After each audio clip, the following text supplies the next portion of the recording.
রংপুরের শিক্ষক গণপতি চক্রবর্তী সহ একই পরিবারের 4 জনকে হত্যা মামলার তদন্ত করবে গোয়েন্দা পুলিশ। স্বজন ও স্থানীয়দের অনাস্থার পর হস্তান্তর করা হয় তদন্তের ভার।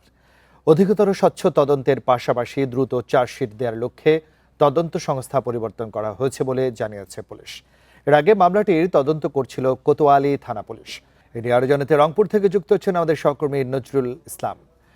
নজরুল, চাঞ্চল্যকর হত্যাকাণ্ডে ইতিমধ্যে যারা গ্রেফতার তারা যদিও দায় স্বীকার করেছেন, কিন্তু স্থানীয় এবং স্বজনরা অনাস্থার কারণে তদন্তভার গোয়েন্দা পুলিশের কাছে গেছে। অনাস্থা কেন তৈরি হলো আর সার্বিকভাবে আসলে অবস্থান একটু আমাদেরকে জানাবেন।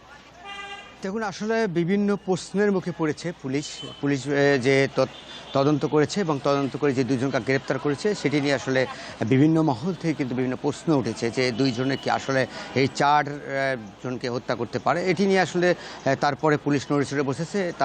এরপরেই পুলিশ কিন্তু থানা থেকে অর্থাৎ জিবি পুলিশের কাছে অর্থাৎ গোয়েন্দা পুলিশের কাছে এই বিষয়টি হস্তান্তর করেন, যাতে আরও সুষ্ঠু করে তদন্ত করে যদি এর সাথে আরও কেউ জড়িত থাকে সেটি আর কি দেখবার জন্য। তবে এখন পর্যন্ত আমরা যেটা দেখেছি যে তদন্ত কাজ চলছে। একটু আগেই আমরা তদন্ত কর্মকর্তা জিন্নাত আলীর সঙ্গে কথা বলেছি। তিনি যেমনটি জানিয়েছেন যে যেহেতু এটি নিয়ে কথা হয়েছে সেক্ষেত্রে তারা তদন্ত করছেন। এটি আসলে আপনি জানেন যে এই মামলাকে ঘিরে কিন্তু সারা দেশে এবং রংপুরে কিন্তু বিভিন্ন জায়গাতে বিভিন্ন সাধারণ মানুষ সহ শিক্ষার্থী এবং যারা এই জেলা স্কুলের শিক্ষার্থী রয়েছেন তারা কিন্তু আন্দোলন করছেন। আপনি জানেন যে সকাল থেকে কিন্তু কর্মসূচি পালন করছেন।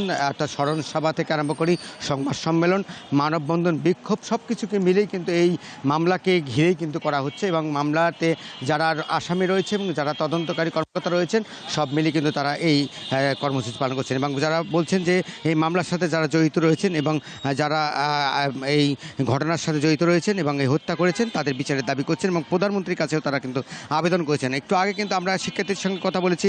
শিক্ষার্থীরা যেমনটি বলেছেন যে এই স্কুলেরই অর্থাৎ জেলা স্কুলের যে শিক্ষার্থী ছিল অর্থাৎ গণপতি চক্রবর্তীর যে সন্তান গণপতি এই স্কুলের শিক্ষক ছিল, সেই ক্ষেত্রে কিন্তু শিক্ষার্থীরা বলছেন যে এটি আসলে হত্যাযোগ্য যে ঘটনাটি ঘটেছে নিঃশর্তভাবেই তদন্ত করতে বলছেন এবং তারা বলছেন যে যেহেতু মর্মান্তিক একটা ঘটনা, তার বাড়িতে ঢুকেই অর্থাৎ তারা মাদক সেবন করছেন এবং মাদক সেবন করার পরে এই তার সপরিবারকে হত্যা করেছে, সেক্ষেত্রে কিন্তু কোনো শিক্ষার্থী এবং শিক্ষকরা মেনে নিতে পারছেন না, এটি আসলে বলা হচ্ছে। আমরা দেখেছি যে বিভিন্ন সংগঠনও কিন্তু বিভিন্ন জায়গাতে তারা মানববন্ধন বিক্ষোভ করছেন যে এই মামলার তদন্ত যাতে সুষ্ঠু হয় এবং যারা এই মামলার ঘটনার সাথে জড়িত আছে ঘটনা এবং কোনোভাবে জানি অন্যভাবে না প্রভাবিত বিস্তার না করে সেক্ষেত্রে কিন্তু সেটি করছেন। তবে এখন পর্যন্ত আমরা যেটা জেনেছি যে 2 আসামিকেই গ্রেপ্তার করা হয়েছে। 2 আসামির 144 ধারা জবানবন্দি রেকর্ড করা হয়েছে, তারা দায় স্বীকার করেছেন।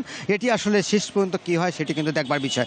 আমি যদি একটু জানিয়ে রাখি যে এটি কিন্তু আগামীকালও কিন্তু কর্মসূচি পালন করবেন জেলা স্কুলের শিক্ষার্থীরা এবং 4 দিন শোক পালনের যে কর্মসূচি তারাও কিন্তু দিয়েছেন। রংপুরে একই পরিবারের 4 জন হত্যাকাণ্ডের বিষয়ে সর্বশেষ তথ্য জানাচ্ছিলেন আমাদের সহকর্মী নজরুল ইসলাম।